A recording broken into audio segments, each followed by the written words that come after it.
Hey guys, welcome to Office Blokes Reacts. I'm Office Bloke Dave. I'm Office Bloke Mike. I'm Office Bloke Naz. Collectively, we are the Office Blokes. We've got a couple of other YouTube channels. We like to talk utter nonsense. We also like to try things. We have a Patreon page, social media merch, all that good stuff. Click the link in the description and it will take you where you need to go. Yep. Unless it doesn't, but it will. Might take you to Links Africa, as we said. Yeah. That many links. Yep, good smell. Right, the unbelievable power of the B-2 bomber. Beast. Yeah, look at that. We've done a few of these... military ones. Yeah, military ones. We've not done loads lately, but we've done a little bit, haven't we? Yeah. And we did the Captain Shoe, or was it Shull or something, where he did that speech. Yeah. And it was so interesting. Yeah. I'm not sure this is exactly what he flew, but it was a stealth bomber he was flying, wasn't it? Yeah. Because I think there's different models and stuff. That's right. I don't know a lot about it, but No, me neither. I just know It was really good, actually, wasn't it? it was such an interesting story, wasn't it? The one where he's about the speed. Yeah. Speed. Yeah, because in the comments, I think someone said he would have been doing about 2,000 miles an hour. Yeah, 2,100 or something. 2,300 or something like that. It's a huge speed, wasn't it? Absolutely crackers, isn't it? He's done another one called Buzzing the Tower. Oh, really? Let's have a look at that. Check that out then. But I remember when we did the flyover as well at the football. Yeah. Those things are massive, aren't they? Those showing like the fighter jets, and then that comes over, and it was these things are so impressive, aren't they? Just the size of them, the look of them. It's the look in it. It's intimidating. Yeah, and when it's live, you hear them as well. You know, there's just the sound of these machines are absolutely amazing. Beast. But we'll get into it. So the unbelievable power of the B-2 bomber. Let's do it. We know it as the B-2, but its full name is the Northrop Grumman B-2 Spirit. It's one of the most powerful aircraft that any country's military defense has. But what makes it any different from any other aircraft? Its role is to be a stealth bomber. So it should come as no surprise that stealth is its #1 priority. But how can an aircraft that travels at a top speed of Mach 0.95, almost the speed of sound, stay hidden so well? Join us in this video as we explore the unrivaled power of the B-2 bomber.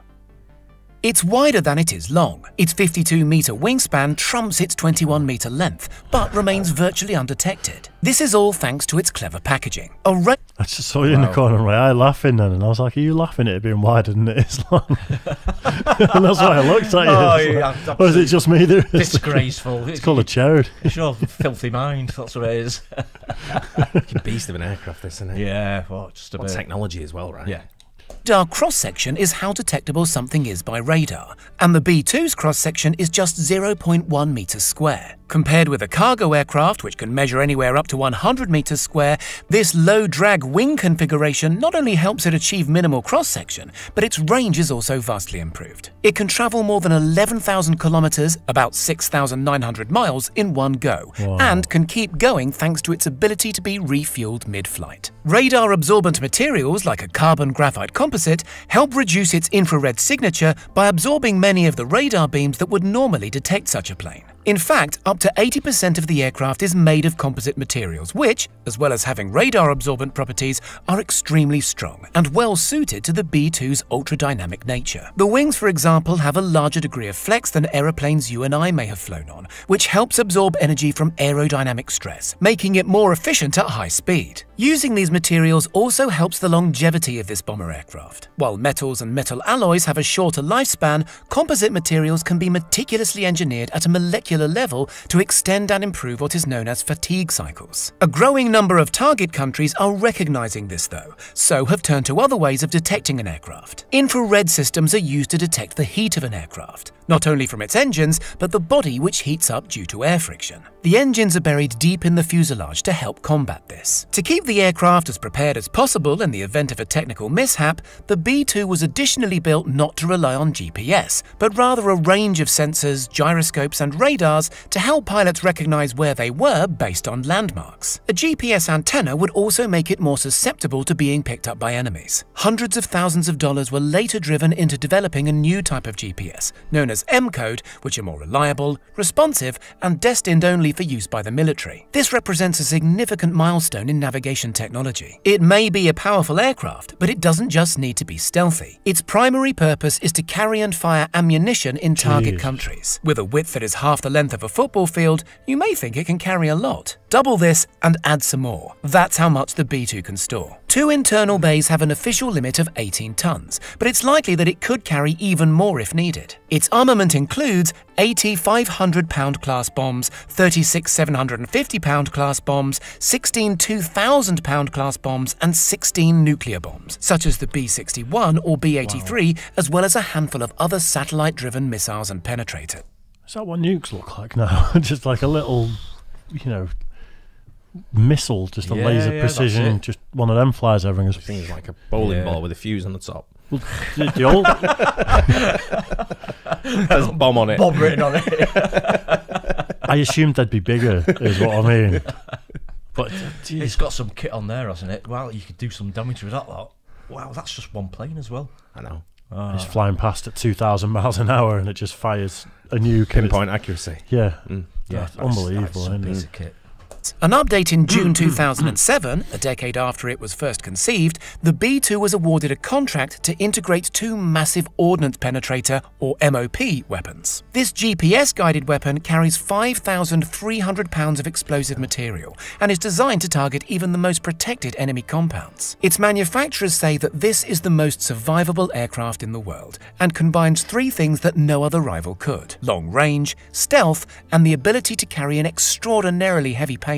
All of this comes at a cost, though. Each supposedly game-changing aircraft cost $737 million in 1997. That's about $1.2 billion adjusted for today's currency. This So Jeff Bezos could only afford about 500 of them then. Fleet. Jeez. That's not cheap, that is it. They should do Jeff Bezos' wealth in industrial might. In military might. military, Someone should do a video of the interesting, military wouldn't it? could afford. If infographics are watching, that's 10%. Good idea, yeah. affordable, though, compared to the cost incurred to develop the B-2, including testing and deployment. The figure is placed at $2.13 billion per aircraft for this, around $3.5 billion in today's money. Initially, 132 examples were commissioned, but this was later dropped to 75. After the Soviet Union had dissolved in the 1990s, only 20 were acquired, as set out under the George H.W. Bush administration, although a final 21st aircraft was given the go-ahead to be converted from a prototype. All 21 examples are still in operation, and the US plans to keep them until 2032, retiring them at an age of over 30 years old. Some of the cost went into acquiring an old Ford plant in Pico Rivera, California, which had to be rebuilt to be able to house the aircraft's extensive wingspan. The early stages of the program were kept so undercover that the staff would often be required to work out of uniform to avoid suspicion, and would even be subject to routine polygraph or lie detector tests. Much of the company's procurement would be placed through front companies so that the assembly of the B-2 would be kept secret. Purchasing them is one thing. Keeping on top of the world's most impressive stealth bomber is another. It's estimated that each hour of flight requires 119 hours in maintenance. That's twice what is required by the B-1B and B-52. In 2010, it was said that each hour of flight cost $135,000 to the US taxpayer. We've covered every aspect of the B-2, from its impressive stealth to its staggering firepower, but what's it like to be inside one? Pilots are trained daily, which means they are able to competently fly the aircraft whenever a mission requires them to. The trainee and the instructor occupy the aircraft's 2 seats, both of which have access to the stick. With hands-on at all times, the instructor can intercept at any point. Protocol says that the person who takes over should say, "I have the aircraft," which is met with the other person saying, "Roger, you have the aircraft." It's a hell of a Are they all driving called lesson. Roger? They all are. Is it, yeah? Hell of a driving lesson, that, isn't it? Hey? Yeah, Just a bit. it's crackers, isn't it? I mean, they're probably the elite of the elite pilots that even get to go near the thing. Yeah, but what you have now is the drone. Stealth drones, don't they? It's the stealth drones. Got the same technology bit about it. Yeah. Making this big. For Some spying, guy it's with an more for Xbox spying, that's what it is. control. Be flying That's from right. like someone will be sat in like Washington and be flying it over like Syria or Yemen or wherever. That's the way it's going, though, isn't it? Yeah. Modern warfare, you know, drones and things like that. They're absolutely big thing these days, aren't they? Yeah. Big thing. It's crackers, isn't it? Yeah. Like most commercial aircraft, this too has autopilot, which is used to keep things on track like its altitude. Space inside is limited to the 2 seats and a narrow passage behind them, which provides just enough space for a blow-up mattress. There is no bedroom or fridge. The duo are expected to carry non-perishable food items. And despite the ultra-high-tech cockpit, the toilet is, less so, to put it politely. I didn't think they'd let those MREs on board because of that chemical reaction that heats Oh, it yeah. all up. If you in the warnings on it that if you do it wrong, you overfill it with the water, it can explode and stuff. I don't think it's going to explode like you take the plane down explosion. You're just going to burn your hand. You'd like to think you wouldn't take a B-52 down, wouldn't you, really? You're just going to burn your hand a little bit. Yeah. Someone put too much water in the chili. It's like, cost you 1.2 billion.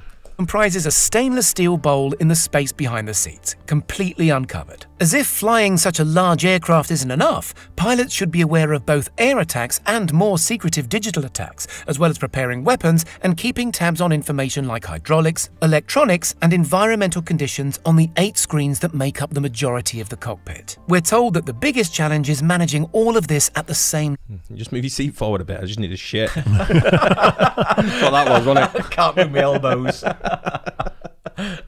time in an aircraft that's travelling at almost the speed of sound. Whether you agree with military activity or not, there's no denying that the B-2 bomber is a ridiculously advanced, high-tech piece of engineering that combines some astonishing facts. A high top speed and the power to destroy whole areas, all while maintaining ultimate stealth. Crazy. Yeah, what an aircraft that is. Really impressive, that, isn't it? Yeah, hugely. It's amazing what we can achieve as humans, isn't it? It's in the 90s, though, that. I know. Yeah.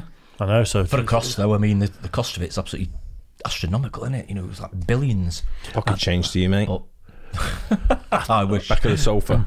If your sofa ever comes, that is. Exactly, yeah. If only has a sofa, it's me behind, eh?